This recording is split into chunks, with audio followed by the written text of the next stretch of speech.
오늘 우리에게 주시는 하나님의 말씀 같이 보도록 합니다. 예레미야 애가 3장 18절 말씀부터 25절까지에 있는 말씀 보도록 하겠습니다. 찾으신 줄 알고 제가 봉독해 올립니다. 스스로 이르기를 나의 힘과 여호와께 대한 내 소망이 끊어졌다 하였도다. 내 고초와 재난 곧 습과 담즙을 기억하소서. 내 마음이 그것을 기억하고 내가 낙심이 되오나 이것을 내가 내 마음에 담아두었더니 그것이 오히려 나의 소망이 되었사오면 여호와의 인자와 긍휼이 무궁하심으로 우리가 진멸되지 아니함이니이다.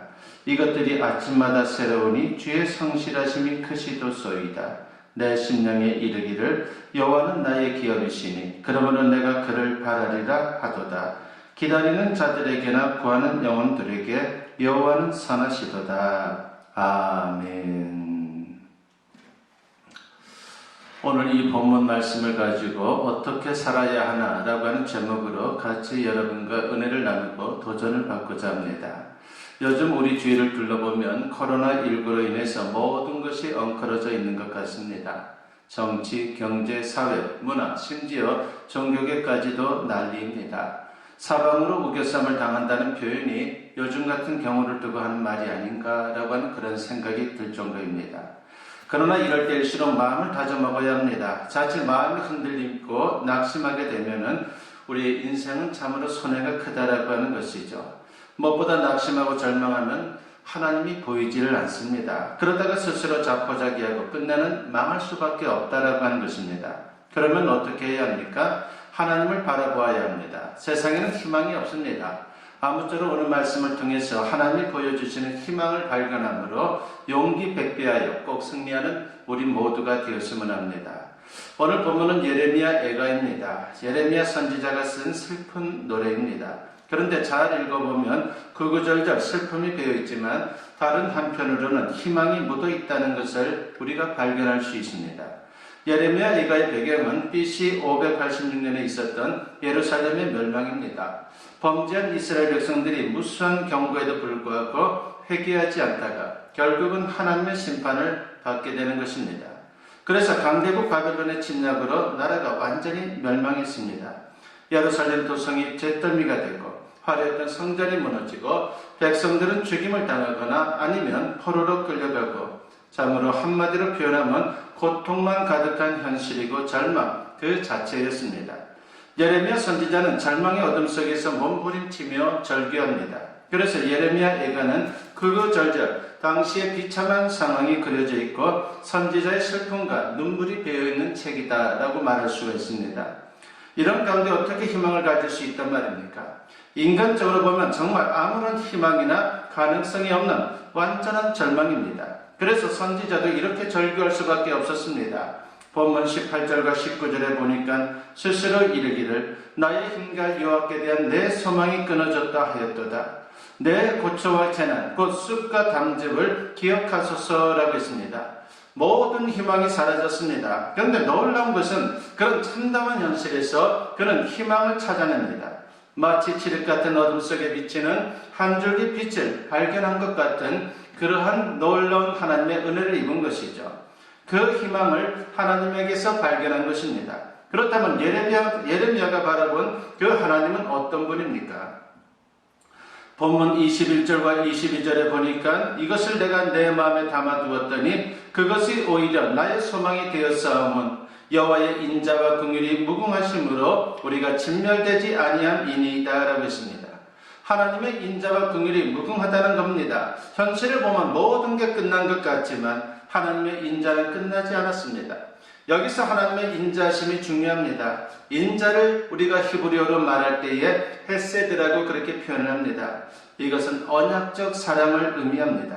하나님이 언약하신 사랑은 절대로 취소되지 않는다라고 하는 것입니다. 심지어 택한 백성이 하나님을 배반하고 범죄한다 할지라도 여전히 변치 않는 사랑, 그것이 바로 하나님의 헤세드 사랑, 변치 않는 언약적 사랑인 것입니다. 그런데 그 다음 구절이 더 아름답습니다. 본문 23절을 보면 이것들이 아침마다 새로우니 주의 성실하심이 크시도소이다 라고 했습니다. 예레미야는 하나님의 성실이 크다라고 노래합니다. 하나님의 자비와 긍휼이 만일 변덕스럽다면 불안해서 우리가 어떻게 살 수 있단 말입니까? 그런데 하나님은 날마다 아침마다 새롭게 자비와 긍휼을 베풀어 주십니다. 이것이 바로 하나님의 성실성입니다. 그렇습니다. 여호와는 성실하신 하나님이십니다. 그러므로 우리는 결코 불안해할 필요가 없습니다. 밤이 깊어가는 것 같아도 분명히 아침이 오는 것처럼 하나님께서 그 성실하심으로 우리의 일생을 지켜주실 것입니다. 그래서 시편 기자는 절망 중에도 하나님을 바라보며 노래합니다. 시편 42편 5절에 보니까 내 영혼아 네가 어찌하여 낙심하며 어찌하여 내 속에서 불안해하는가. 너는 하나님께 소망을 두라. 그가 나타나 도우심으로 말미암아 내가 여전히 찬송하리로다 라고 했습니다. 우리가 인생을 살면서 때때로 절망의 어둠이 덮쳐도 희망을 잃지 않을 수 있는 근거가 무엇입니까? 인간적인 의지입니까? 그렇지 않습니다. 고통의 현실은 아무리 강한 인간적 의지라도 여지없이 무너뜨립니다. 오직 성실하신 하나님의 사랑, 절대로 변치 않는 그 사랑만이 확신의 근거이며 희망의 근거가 되는 것입니다. 세상이 곤두박질치고 아수라장이 되어도 하나님의 능력과 신실하신 약속이 있기에 우리는 흔들리지 않을 수 있는 그런 인생을 살아갈 수 있는 것입니다. 우리는 수없이 하나님을 배반했지만 하나님은 우리를 단 한 번도 배반한 적이 없습니다. 그러므로 그 성실하신 사랑을 기억하고 결코 절망해서는 안 됩니다. 그래서 사도 바울은 이렇게 외칩니다. 로마서 8장 35절로부터 39절 말씀해 보니까 누가 우리를 그리스도의 사랑에서 끊으리요 환난이나 공고나 박해나 기근이나 적신이나 위험이나 칼이랴. 기록된 바 우리가 종일 주를 위하여 죽임을 당하게 되며 도살당할 양같이 여김을 받았나이다. 함과 같으니라. 그러나 이 모든 일에 우리를 사랑하시는 이로 말미암아 우리가 넉넉히 이기느니라. 내가 확신하노니 사망이나 생명이나 천사들이나 권세자들이나 현재일이나 장래일이나 능력이나 높음이나 깊음이나 다른 어떤 피조물이라도 우리를 우리 주 그리스도 예수 안에 있는 하나님의 사랑에서 끊을 수 없으리라 하겠습니다. 그렇습니다. 우리는 결코 절망할 수 없는 사람들입니다. 죽음의 상황에서도 우리에게는 천국의 소망이 있습니다. 영생의 희망이 있습니다. 혹시 절망의 상황이 닥쳐온다 할지라도 성실하신 하나님을 바라봄으로 꼭 승리할 수 있기를 바랍니다. 그러면 성실하신 하나님 앞에 우리는 어떻게 살아야 합니까? 첫째는 회개하며 살아야 합니다. 절망의 상황은 때때로 우리의 죄악 가운데 닥쳐올 때가 있습니다. 예레미야 당시의 상도 마찬가지였습니다. 선지자는 성실하신 하나님 앞에 불충하고 범죄했던 것을 회개하자고 백성들에게 호소하고 있습니다.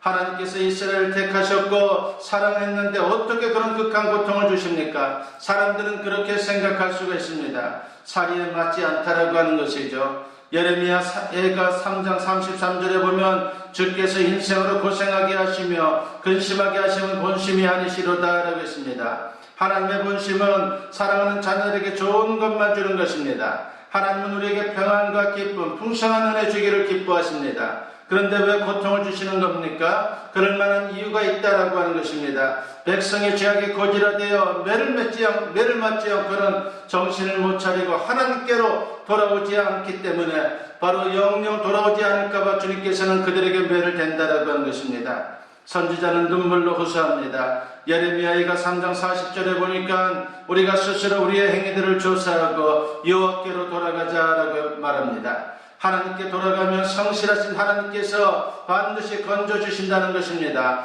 회복시켜주시고 치유해주시고 축복해주신다는 겁니다. 아버지가 매를 든다고 반항하고 뛰어나가면요 그것으로 끝장입니다. 그러나 아버지 품에 안기면 모든 것이 해결됩니다. 사도행전 27장 21절에 보니까 여러 사람이 오래 먹지 못하였음에 바울이 가운데 서서 말하되 여러분이여 내 말을 듣고 글에 대해서 떠나지 아니하여 이 타격과 손상을 면하였더라면 좋을 뻔하였느니라 하겠습니다.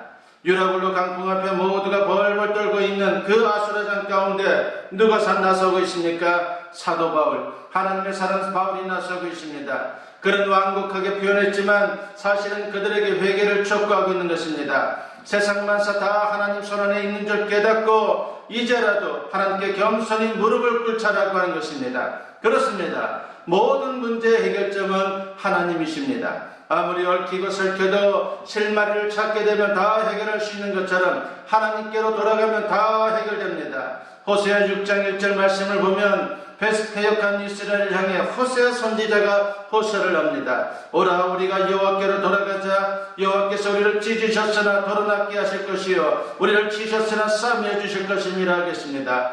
회개가 뭡니까? 회개는 유턴하는 것입니다. 하나님께로 유턴하면 치유와 회복의 역사가 나타나는 것입니다. 그래서 하나님은 우리 인생에 항상 지향해야 할, 초점을 맞춰야 할 정북향이라고 말할 수가 있습니다.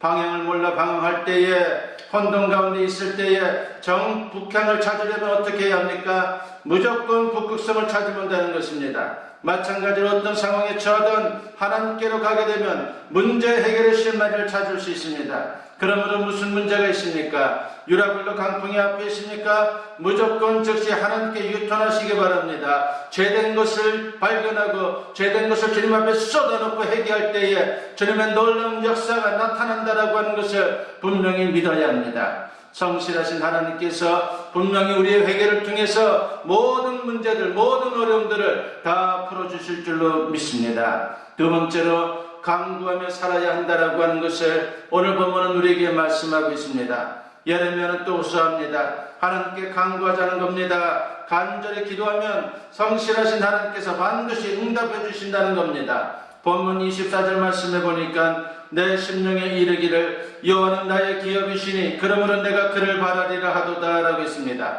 여기서 기업은 상속 재산을 가리키는 것입니다. 무슨 말입니까? 우리가 기댈 때는 오직 하나님밖에 없다라고 하는 뜻입니다. 그러므로 다른 데 기웃거리지 말고 오직 하나님만 바라봐야 합니다. 그러면 성실하신 하나님께서 반드시 우리를 도와주실 것입니다.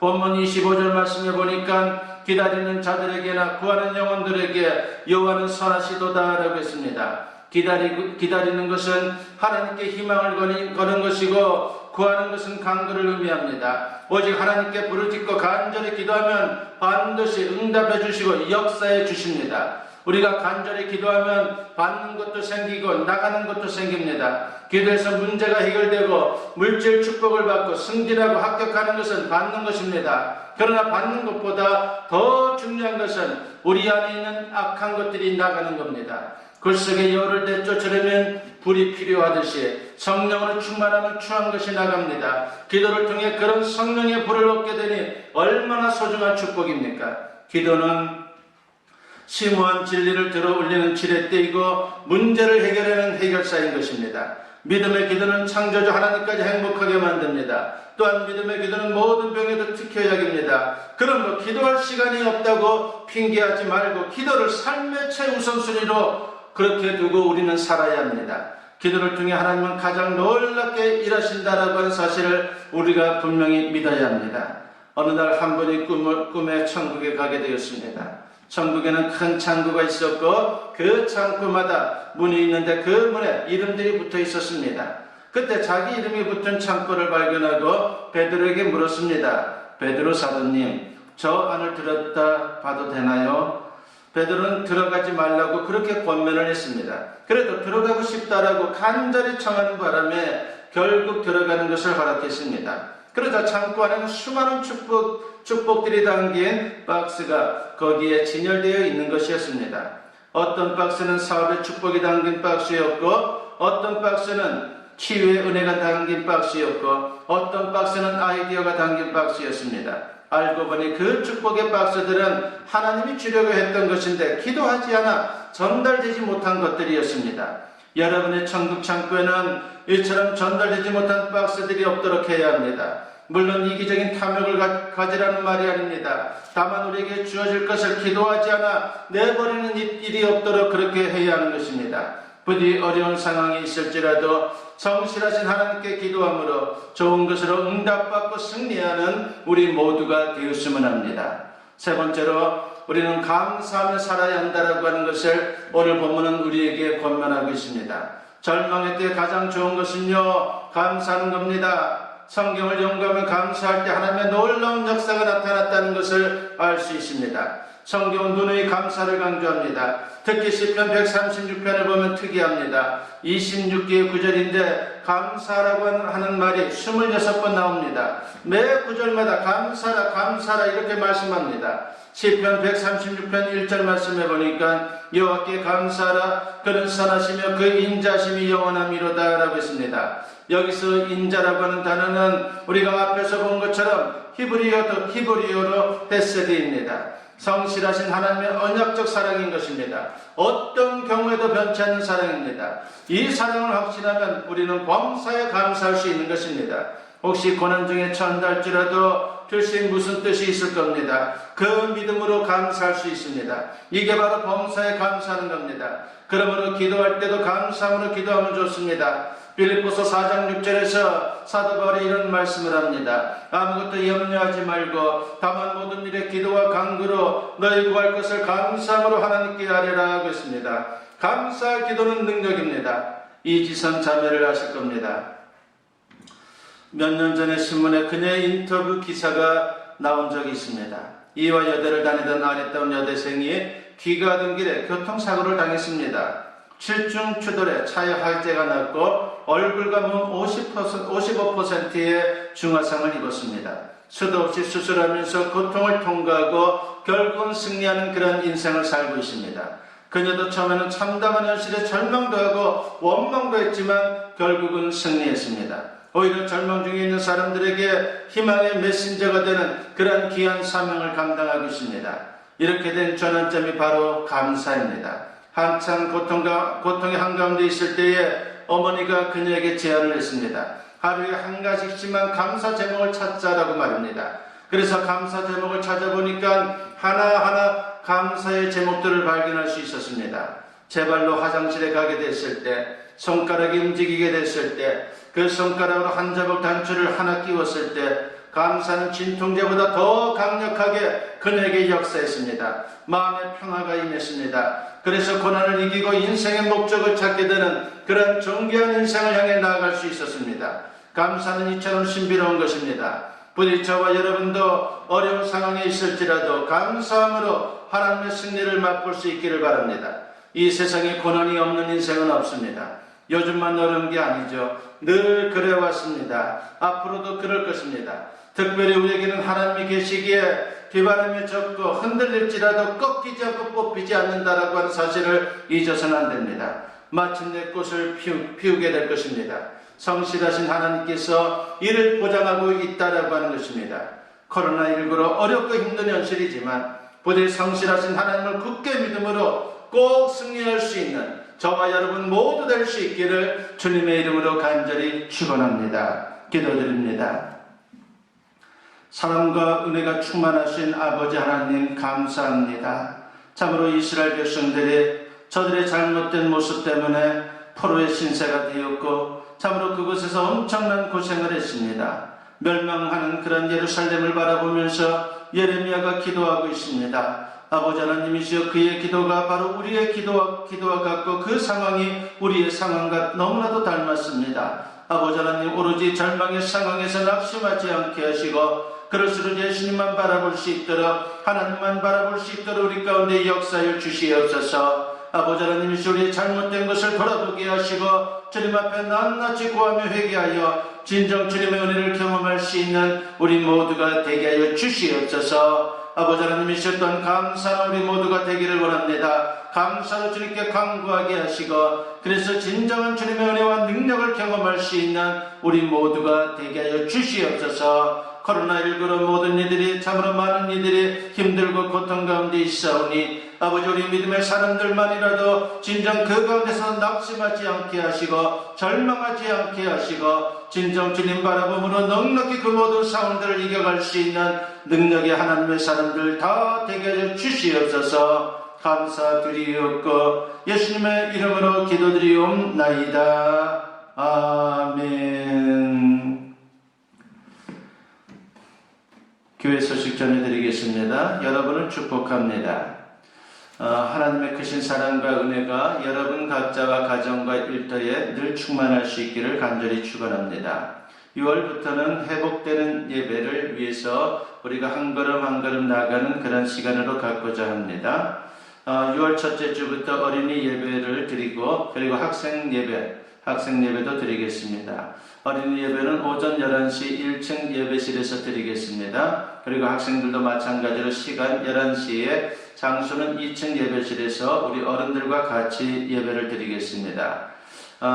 원래가 다음 주부터 6월달부터 주일 애찬과 오후 예배도 드리고자 했는데 아직은 그럴 상황이 되지 않았다라고 판단이 되어서 주일 애찬과 오후 예배는 당분간 드리지 않도록 하겠습니다. 발열이 있는 분들은 예배 참석을 자제해 주시면 감사하겠습니다. 그리고 예배 참석한 성도들은 불안한 마음으로 예배 참석하면 아무런 은혜도 받을 수가 없습니다. 예배 참석한 성도들은 편안한 마음으로 주님께 모든 걸 맡기고 편안한 마음으로 예배 참석하여 예배 드림으로 하나님의 크신 은혜를 경험할 수 있기를 바라겠습니다. 이 시간 드려진 헌금을 위해서 기도합니다. 사랑과 은혜가 충만하신 아버지 하나님, 이 시간 주님 앞에 귀한 예물로 영광을 돌립니다. 드리는 예물 위에 축복하여 주시옵소서. 이 모든 예물 속에 우리의 신앙의 고백이 담겨져 있사오니 저들의 가정과 저들의 삶과 저들의 일터를 축복하시고 언제나 주님의 은혜가 충만히 임할 수 있도록 역사하여 주시옵소서. 아버지 하나님, 모든 걸 주님께 맡겼사오니 아버지 저들의 아름다운 신앙의 고백을 기뻐 받아주시오며 주님의 거룩하신 능력과 은혜를 충만히 경험하고 승리의 인생 살 수 있도록 역사하여 주시옵소서. 또한 감사하는 귀한 성결들 기억하시고 저들의 감사로 말미암아 주님의 기쁨이 되게 하시오며 그 감사가 진정 승리에 또한 귀한 에너지로 작용하여 하나님의 예비된 축복을 받을 수 있도록 역사하여 주시옵소서. 선교 예물 드리는 성길들도 기억하여 주시고 저들의 하나님을 향한 또한 아버지 간절한 심령의 고백을 기뻐 받아 주시옵소서. 죽어가는 많은 영혼들이 구원받기를 바라는 마음으로 드리오니 이 예물이 씌워지는 것에 복음의 역사가 나타나게 하시고 또한 드리는 손길과 가정과 삶의 자리에 언제나 주님의 은혜와 축복이 넘치게 하여 주시옵소서. 감사드리옵고 예수님의 이름으로 기도드리옵나이다. 아멘. 축복 기도드립니다. 이제는 우리 주 예수 그리스도의 은혜와 아버지 하나님의 무궁하신 사랑하심과 성령의 감화감동 역사 충만하심이 오늘 주님께 예배로 영광 돌리며 선포된 말씀과 같이 어떠한 절망의 상황에서도 오로지 주님 바라보는 신앙을 통해서 넉넉히 승리의 인생, 참으로 당당한 인생을 살아가기를 다짐하고 결단하며 세상을 향하는 주님의 사랑하는 자녀들 위해 지금으로부터 영원토록 함께 하시기를 간절히 축원하옵나이다. 아멘.